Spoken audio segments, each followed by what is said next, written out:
What's up, guys? Mason the Brock Henderson here, and yes, I've finally gotten back to my TV show reviews. It's taken a little while. I've been very busy. Also, just didn't find the energy to sit down and watch a show and actually analyze it.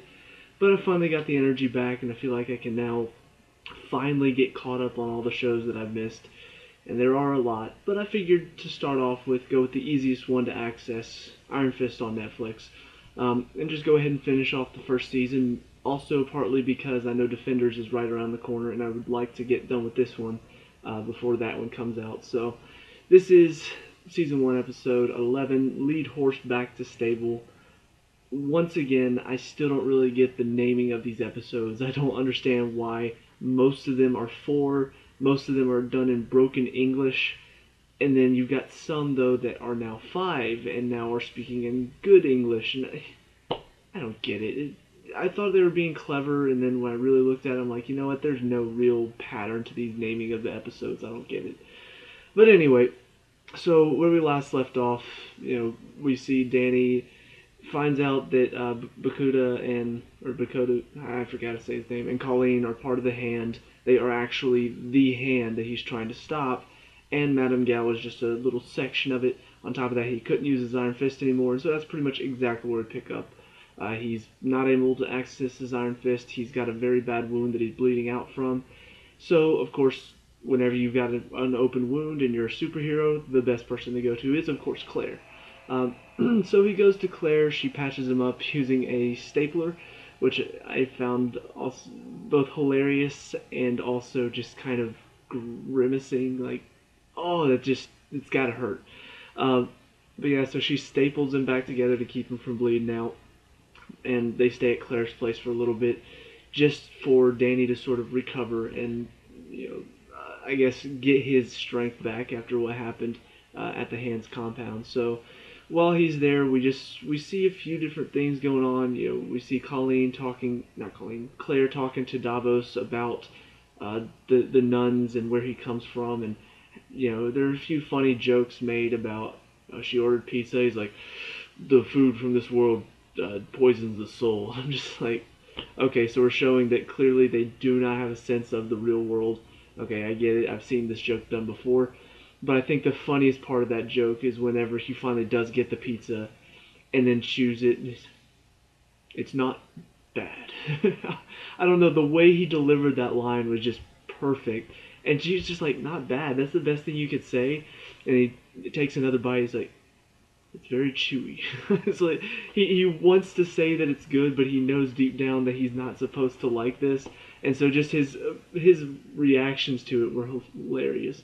But aside from just some of the jokes going on, we see Danny is trying to get the Iron Fist back. He's trying to focus his energy. He's trying to harness his chi, but all this rage from Colleen betraying him is just blocking it, and so he can't access it. He can't access the Iron Fist anymore. There is one scene that does sort of, I don't know, it didn't really fit with the seriousness of the situation. He starts like randomly blowing up, and I think a lot of that has to do with, because these nuns are so disconnected from their human emotions, or at least they're supposed to be. It's almost like whenever they finally access the rage in them, it almost is an excess of rage. And we've seen Davos do it a couple times too, but then he centers himself quickly.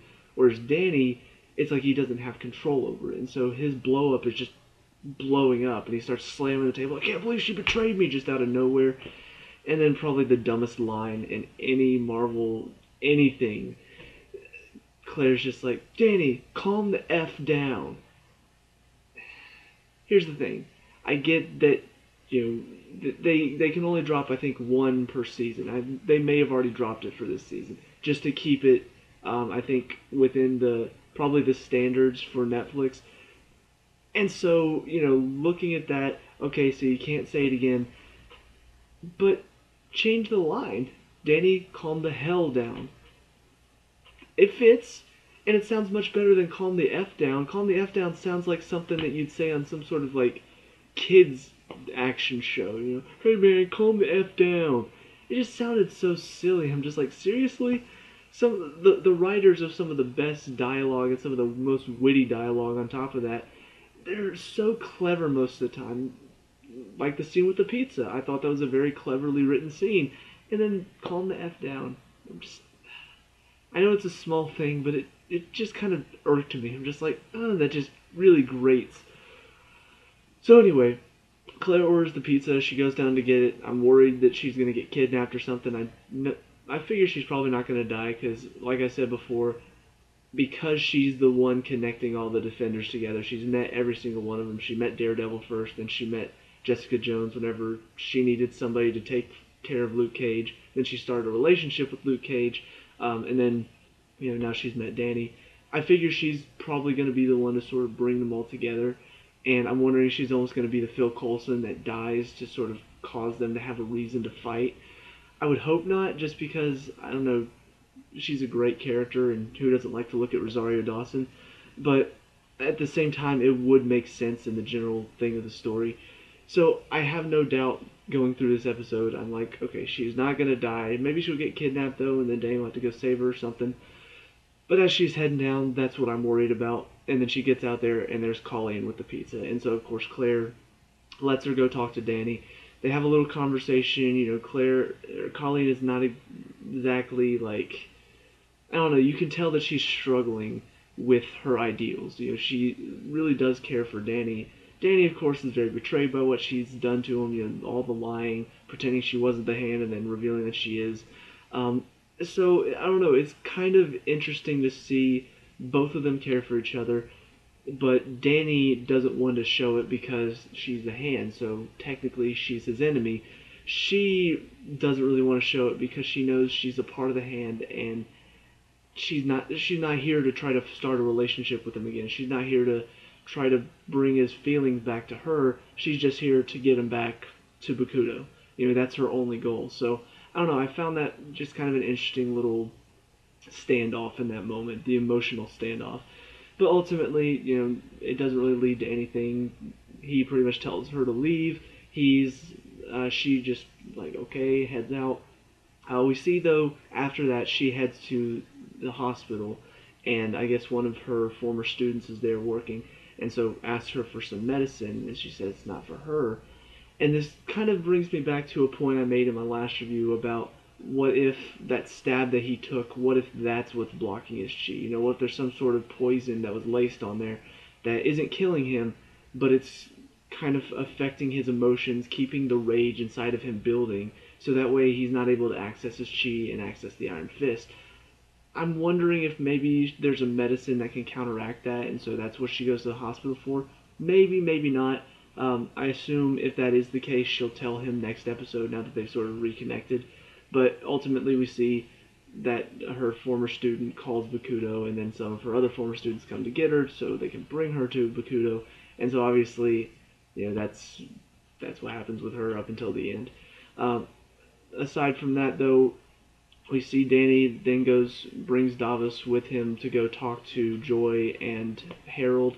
Apparently they've got this whole thing set up where they've been tracking some accounts inside of Rand companies, and we see Madame Gao and Bakuto are fighting, and a lot of that fighting is resulting in Bakuto accessing her assets and I guess draining the accounts, from what I understood. It's kind of complicated, a lot of business talk, but it seems like that Bakuto is trying to access those funds to sort of hit at her financially.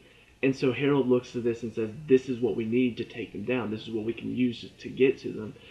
And so ultimately Danny comes back with Davos. They set up this plan where they're going to access the accounts and drain them, and that's going to force Bakuto to have to come out of the base that he's staying at. And that's going to be the moment where Danny and Davos can now pick him up and, I guess, either interrogate him or murder him. I don't know. It's kind of a thin line where we see Danny says, yes, I'm going to murder him because he's the Hand. But then Joy is kind of like, is this really right? Obviously, Harold is so far gone, he's just like, yeah, we gotta kill him. But I'm wondering if this is going to be the turning point for Joy, where she realizes that her father's really not somebody that she can trust. He's not somebody that she can look to anymore as a father figure because he's so far gone from whatever this Frankenstein's curse is that's bringing him back from the dead. So I don't know. I wonder how far this is going to go, how much this is going to affect her going forward. But Danny seems all for it. Davos, I can't really tell if he's up for killing him or not. Obviously, killing the hand is okay, but I think killing other people isn't. But I'll definitely be interested to see what's going to happen next. So, after all this is said and done, Danny and Davos go hang out outside the base waiting for Bakuto to have to come out to check what's going on. And while they're there, they have a little conversation. Davos is talking about how frustrated he was when he found out he wasn't going to be the hand, but Danny was. But he accepted it and he moved on. And then it made it even more frustrating whenever Danny just left. And so he questions why. Danny is talking about the moment whenever he did leave Kun-Lun and what exactly happened there. So I don't know. It's just kind of like a little moment where they finally talked about what happened. It still doesn't seem like they've really reconciled, though. Danny still hasn't really reconciled the fact that he left, and Davos still hasn't really reconciled the fact that he needs to forgive Danny for what happened. But I don't know. I'm kind of interested to see, I guess, what all of this means for Danny going forward. Will he have to return to Kun-Lun? Obviously, we see he's with the Defenders a few months from now. So I don't know. I wonder how all of this is going to be handled in such a way where Danny gets to keep the Iron Fist, but he doesn't have to return to Kun-Lun. He gets to stay in New York. I wonder what's going to happen. Maybe Davos will get killed off, and so he won't go report back. I think his father is the one that's the leader of the nuns that gave Danny the Iron Fist. So I don't know. I'm curious to see what's going to happen that's going to keep Danny in New York so he can still fight with the Defenders later on. But obviously, this all leads to the final scene where we see Colleen taking on her two students who are about to torture her because of her betrayal of Bakuta. And so, obviously they put themselves in such a situation where it's kind of like, yeah, you're kind of idiots, and of course she's going to get out. Because one of her students is like leaning in really close, like, I can't believe you betrayed him. How could you? I hope you don't headbutt me in the face right now. Oh, how did I not see that coming? I thought I was better at this. And so, of course, because of that, she manages to get, I guess, a knife off of her belt, cut herself free. They have a little bit of a fight scene. It wasn't the best one that Colleen's been a part of. In my opinion, her best scenes fighting have been the little cage matches. Those have been the best fighting scenes for Colleen. But this one, it was in the dark. I don't know. It looked a little bit too choreographed, and I've seen a lot better this season from this show. Um, but ultimately, she fights both of them. She breaks the guy's arm, and then the girl. They fight a little bit, and then they run at each other, and then it cuts to the next scene. And then finally, we see Danny and Dallas in the car. They have their talk, and then all of a sudden, window breaks. Colleen jumps out, and Danny goes up to find her. She has a little moment where she kind of freaks out and is like, "Just kill me. I'm part of the hand. You want to kill me."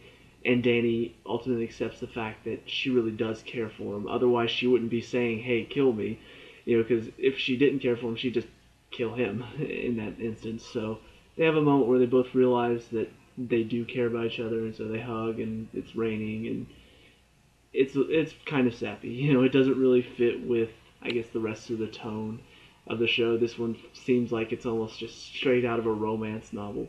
But ultimately, they both, I guess, decide that this is a moment that they're going to take the fight to Bakuto.